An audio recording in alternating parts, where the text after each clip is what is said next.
Okay, so apparently this video is cursed because the computer just decided to just stop recording the video. So I'm starting again. Thankfully, I hadn't opened it up yet because that would have ruined it. But we're back, and I'm gonna try to do this video again.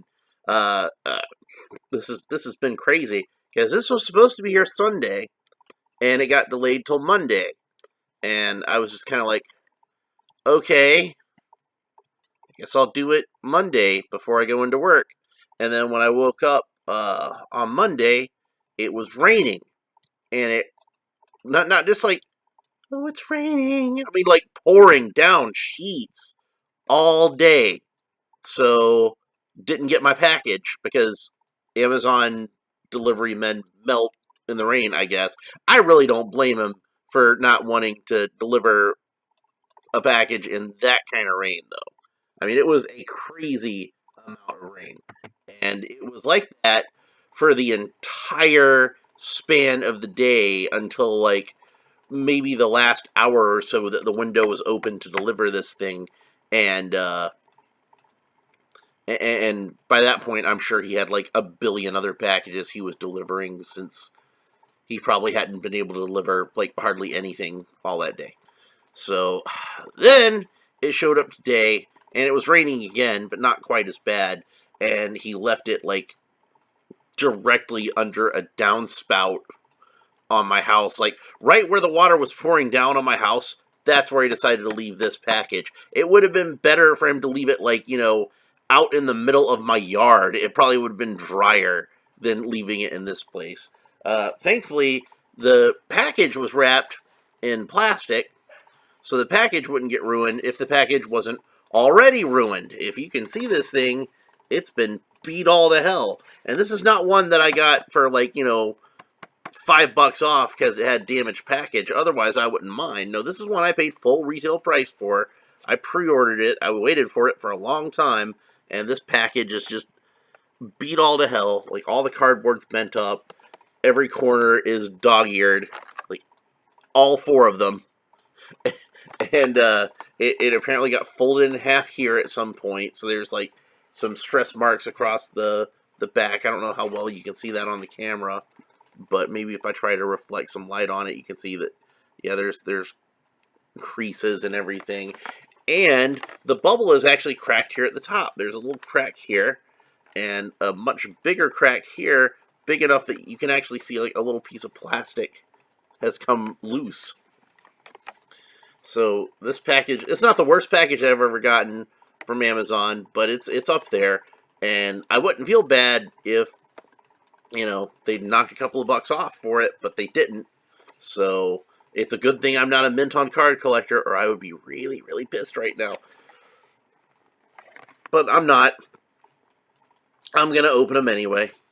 So I just thought it was kind of funny. But let's go ahead and open them. I've waited long enough.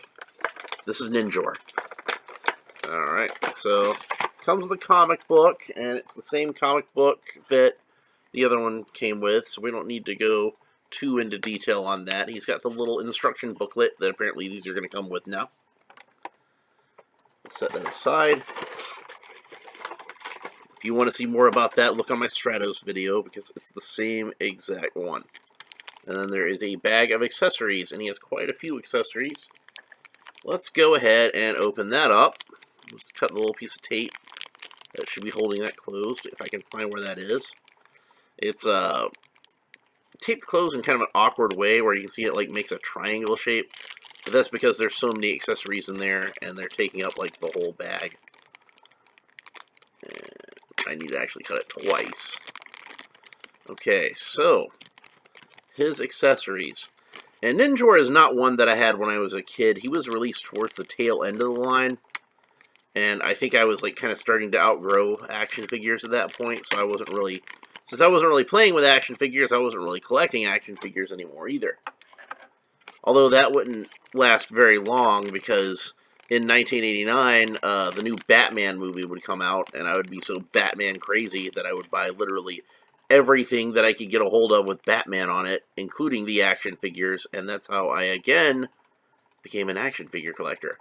Alright, so here's nunchucks with a chain, and apparently the chain fits kind of tightly in some corners. That might make it pose kind of in an interesting way. And the bow and arrow, which I doubt he's going to be able to hold very well. Most action figures can't hold bows and arrows very well. And then ninja sword, katana. And it's not the same one. It doesn't have the handguard on it, which is good, because the handguard was on the wrong side on the original one. So, and katana aren't supposed to have handguards anyway. So, maybe they do on Eternia, I don't know. Once again, with the handy-dandy X-Acto knife, I will cut the rubber bands, the damnable, accursed rubber bands, and free my little friend from his plastic prison. So let's peel these rubber bands off of the figure. The severed, useless rubber bands. Put those in my little garbage there. And then we have Ninjor. Now, this is a bit different from the original Ninjor that was made in the 80s. Hang on a second, I'm going to... Since I was in a hurry to open this guy up, I didn't really talk much about the package. But there's a nice piece of artwork there with Ninjor fighting Clamp Champ and King Randor. This, again, would have been inspired by the mini-comic that came with the original Ninjor figure, which featured Clamp Champ and King Randor, and you know, that scene that we saw on the back of the Clamp Champ package where Clamp Champ catches the arrow that's shot by Ninjor. We see it says Ninjor, evil ninja warrior. That's probably something worth discussing, because the last time they made a figure of this guy, they didn't have the name Ninjor trademarked because of the character on Power Rangers. It's also named Ninjor. So I'm guessing they must have been able to pull some kind of legal coup and get the name of the character back. Also, I noticed something interesting. There's cross-sell artwork with the 4 characters in this wave, He-Man and Skeletor also. But looking at the back here, where it shows the accessories, you can see it has the handguard on the ninja sword that I was talking about. The handguard that's on the wrong side. It forces him to hold it backwards, but thankfully they took that off. So, and it looks like he's got some parts on the back here where you can store some of these accessories. And there's a little slot to put the nunchucks and a little slot to put a sword. We'll get into this in a minute. So I noticed something about Ninjor is he like I said, he's different from the 80s figure, because the 80s figure had a fabric, gi, and ninja hood, but you can see that this one has a plastic ninja hood, and the hood, or the gi is plastic, and the ninja hood is molded onto the head. You can separate it, these little tabs, so it'll come off, but I'm not going to bother to take it off right now. I want to get into him holding the weapons. It's interesting that he has 2 grasping hands, and not just one. Like, these tend to have, like, one grasping hand and one open hand. But, that's probably because of the nunchucks specifically, so that he can hold the nunchucks with 2 hands. So that's kind of neat. And it is an actual chain on there, like I noted before, so you can kind of swing him around a little bit. And since the chain is kind of tight, maybe we could get a little bit of posability out of it too. Not a whole lot of it, but, you know, enough that he can be kind of look a little bit dynamic with it on the shelf and have it not just hanging there limp. That's what I'm hoping anyway. But, you know, it's not perfect. But it's still pretty cool. I think I'd rather have an actual chain on there than a plastic molded chain or, you know, whatever. And then the ninja sword, which, again, he holds that pretty well. I think I would have liked to add a longer handle on it, though, because that seems like that would be more realistic. Because this is a one-handed ninja sword.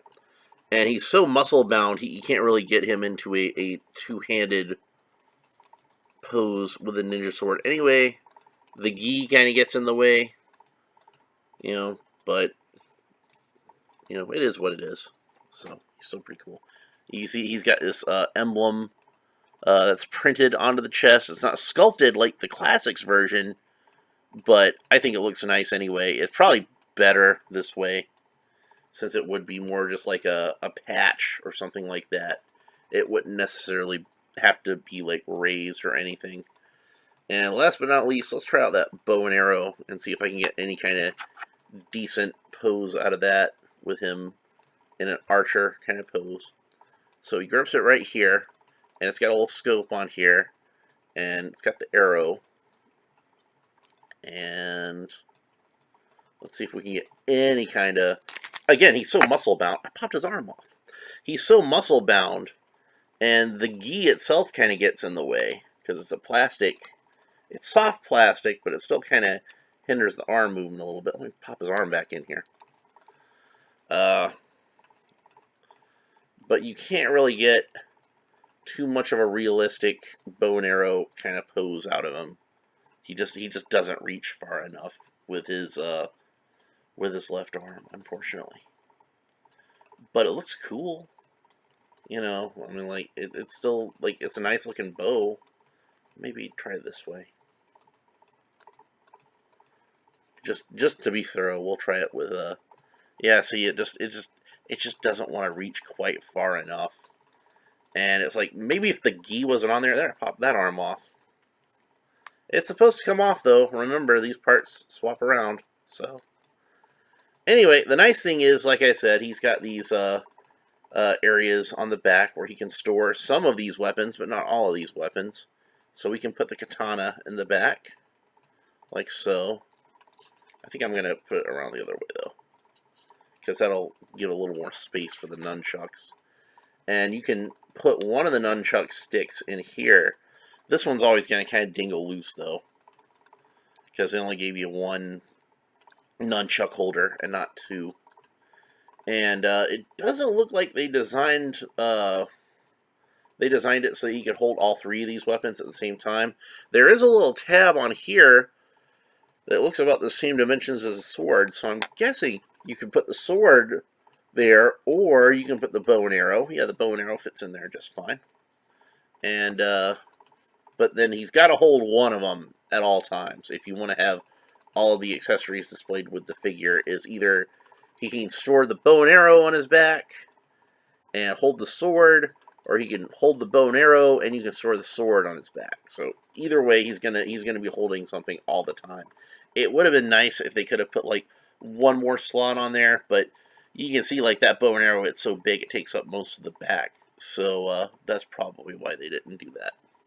So as I mentioned before, the original Ninjor figure had a fabric hood which you can remove and thus unmask him. And underneath he had like, just kind of a standard normal Asian looking face, not, like a weird caricature like Jitsu was, but like a normal looking Asian dude, but with like kind of a samurai type hairstyle, but like with a long ponytail instead of a top knot. But it was still that same sort of thing where like the front of it was shaved, and it wasn't a bad head sculpt, I guess, but I don't mind just having the ninja hood on there because I much preferred him with the ninja hood on anyway. If I had to choose between the fabric hood, which didn't exactly fit the best, and just having a plastic molded head with the hood already on, I think I'd rather just have the hood already on.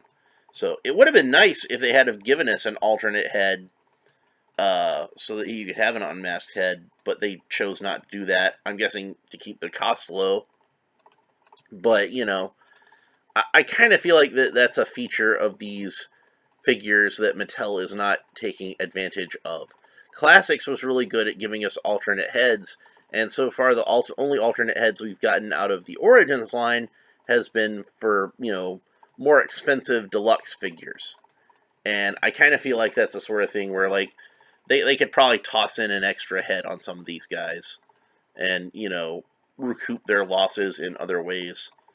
Like, maybe you could make one figure a little bit cheaper so you could give a little bit extra to another figure. So, maybe we'll see that a little more down the line. Hopefully, that'll be something we see. I mean, is Ninjor a character that's popular enough that they can do a second issue of him that's got an unmasked head? I don't know. Maybe. Uh, he certainly has a cult following, like in the same way that other characters, like say Scareglow, have. But he's not necessarily one of the main guys, like Trapjaw or Triclops or one of what you consider the core Masters of the Universe characters from those first couple of waves. But I really like Ninjor. I'm glad to finally have a vintage scale Ninjor, even if I don't have a vintage Ninjor figure and never had the original figure when I was a kid. I think that he's a nice looking figure that will fit in with my vintage figures and my origin figures, and that's an itch that I've finally scratched as far as that goes. So, and of course, I had the classics version already, which is awesome, and especially if you don't have the classics version, this is worth picking up because he does have what I consider some of the cooler features of the classics version, like the plastic gi and the plastic molded head. But, that does, like I said, come with some disadvantages because I kind of feel like it hinders the articulation of his arms a little bit. Like, maybe they could have scalloped the sleeves in a little bit here at the edge, at the hem, and that could probably give you a little more posability. And in fact, if I can get another Ninjor, I don't want to cut up the only one that I have, but if I can get another Ninjor, it might be worth experimenting with trimming that up a little bit, and maybe that would give him a little more posability as far as that goes. Anyway, I think that's pretty much it for this one. Ninjor's a cool figure. I recommend him, and we will talk to you next time. Bye.